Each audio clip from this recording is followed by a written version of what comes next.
हाय, hello, नमस्कार. कसे आहात सर्व? मस्त आहात ना? मस्तच राहा. सर्वप्रथम सर्वांना माझा नमस्कार आणि सर्वांना श्री स्वामी समर्थ. मी अंकिता तुमचं ह्या छानशा नवीन व्हिडिओमध्ये खूप मनापासून स्वागत करते. चला तर व्हिडिओला सुरुवात करूया.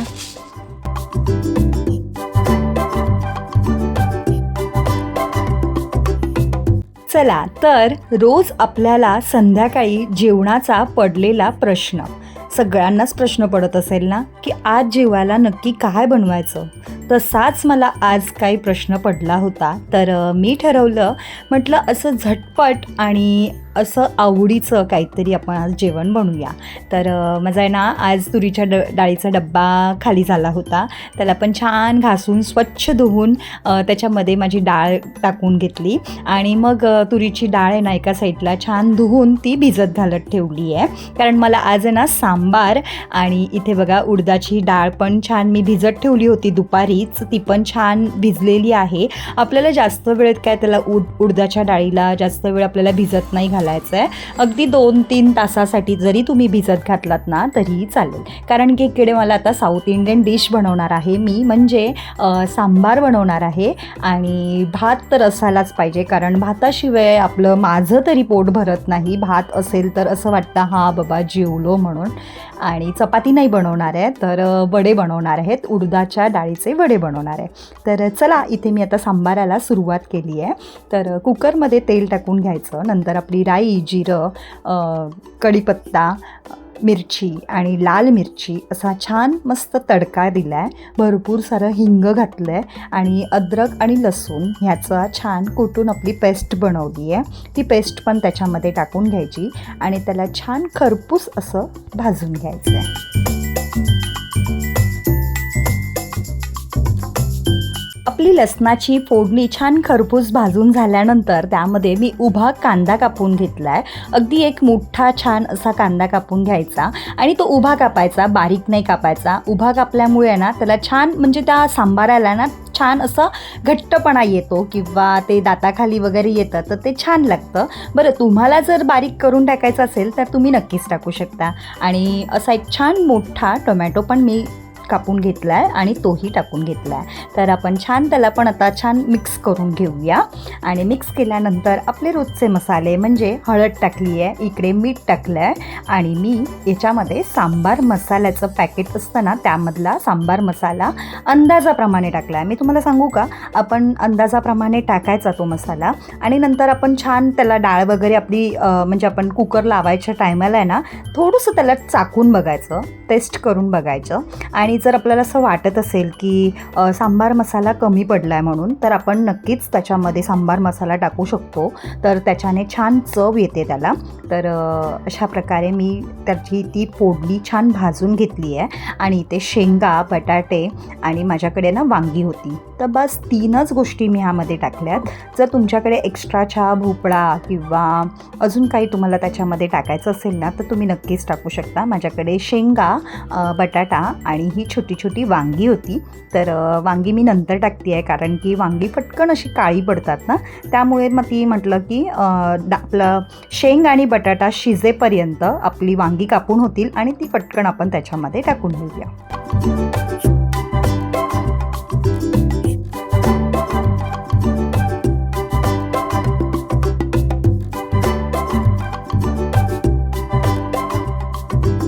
वांगी, बटाटा आणि शेंगा ह्या छान आपल्या त्या मसाल्याला किंवा आपण जी फोडणी केली आहे त्याला ती एकजीव झाली पाहिजे असं व्यवस्थित छान मिक्स करून घ्या.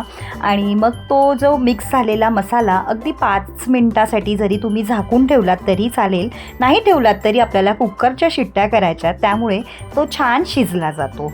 तर इथे मी आता तुरीची डाळ जी भिजत ठेवली होती, अगदी 5-10 मिनटासाठी भिजत ठेवली होती, तर ती आता टाकून घेते त्यामध्ये. अंदाजाने आपल्याला घ्यायच्या आहे. तर मग ती आता टाकून घेतल्यानंतर आपल्याला त्याला पण छान मिक्स करून घ्यायचं आहे.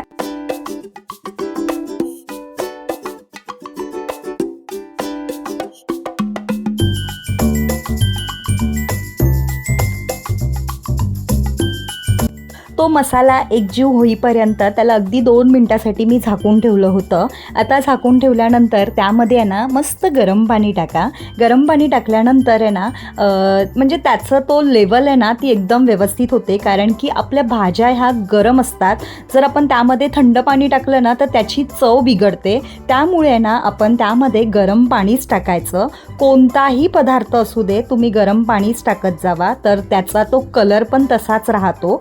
बरं, इथे मी आता ना चिंचेचं पाणी करून ठेवलेलं एका साईडला.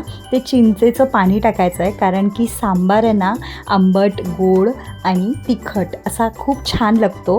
थोडंसं गूळ पण टाका त्यामध्ये, माझं इथे दाखवायचं राहिलं आहे. आणि आता तिथे मी दाखवलं तुम्हाला की माझं सांबार आणि माझा भात हा तयार आहे. आता मी इकडे उडदाच्या डाळीला वाटून घेते आहे. त्यामध्ये मी 1 मिरची टाकली आहे आणि थोडंसं अद्रक टाकलं आहे.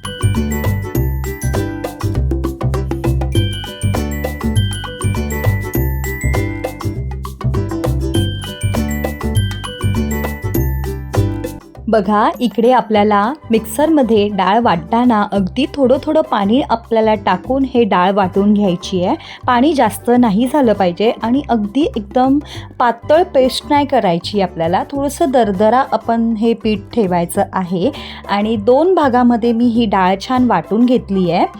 थोडंसं वेळ लागतो ही डाळ वाटायला. मुगाची डाळ किंवा तुरीची डाळ किंवा चण्याची डाळ ही पटकन वाटली जाते. आणि बघा, मी इथे पीठ वाटून घेतलं आहे छान, म्हणजे आपली डाळ वाटून घेतली आहे आणि त्याचं हे स्ट्रक्चर झालं आहे, म्हणजे हा घट्टपणा एवढा आला पाहिजे आहे. आणि मीठ टाकून घेतलं त्याच्यामध्ये. आणि आता काय, आता ही खरी मेहनत आपली ही इथे आहे. तर आपल्याला छान एकदम फ्लफी करायचं आहे हे पीठ. म्हणजे बघा, इथे माझा तर हात इतका दुखायला लागला, मी काय सांगू. मी आहूंना पण बोलवलं होतं की थोडंसं करा म्हणून तुम्ही, पण आता माझा खूप हात दुखायला लागला आहे, कारण की खूप वेळ लागतो ही डाळ आपल्याला फेटायला. कारण की कसं आहे माहिती आहे का, हे बघा इकडे मी तुम्हाला दाखवते आहे. ह्या पाण्यामध्ये आहे ना, एका वाटीमध्ये आपण पाणी घ्यायचं आणि त्या पाण्यामध्ये तो थोडासा गोळा आपण टाकून घ्यायचा. जर तो खाली बसला ना तर आपली डाळ अजून फेटली गेली नाही आहे व्यवस्थित, म्हणजे ती हलकी नाही झाली आहे. आपल्याला डाळ हलकी करायची आहे.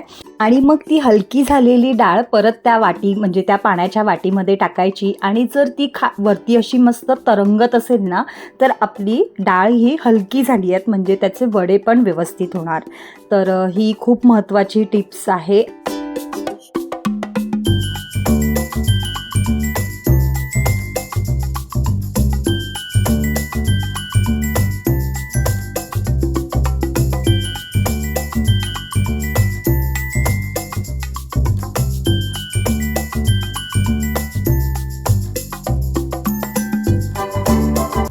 तर चला, इथे आता मी वडे बनवायला घेतले आहेत. आणि थोडंसं गोळा आपल्या हातावर घ्यायचा, थोडंसं पाण्याचा हात घ्यायचा, म्हणजे ते आपल्याला हाताला असं चिकटलं नाही पाहिजे. व्यवस्थित असे फटाफट वडे आपल्याला पाडता आले पाहिजेत.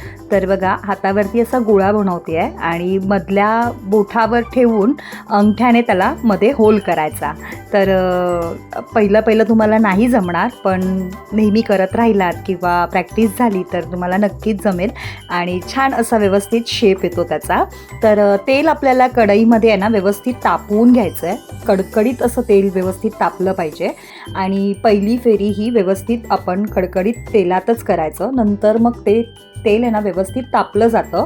मग नंतर तुम्ही मीडियम गॅस ठेवलात आणि नंतर वडे शेकलात, व्यवस्थित तळलात तर ते छान निघतात. तर चला, इथे मी सगळे माझे वडे बनवून घेते.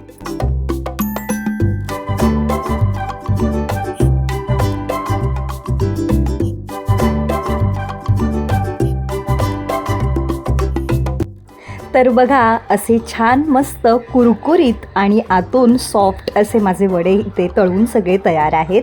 बाकीचे वडे आता मी तळून घेते, तोपर्यंत छान प्लेटिंग करते. तुम्हाला खरं सांगते, जी आपण फेटायची प्रक्रिया आहे ना ती व्यवस्थित केली ना तर आपले व्यवस्थित वडे सॉफ्ट येतात. त्यामुळे ती प्रक्रिया व्यवस्थित करा.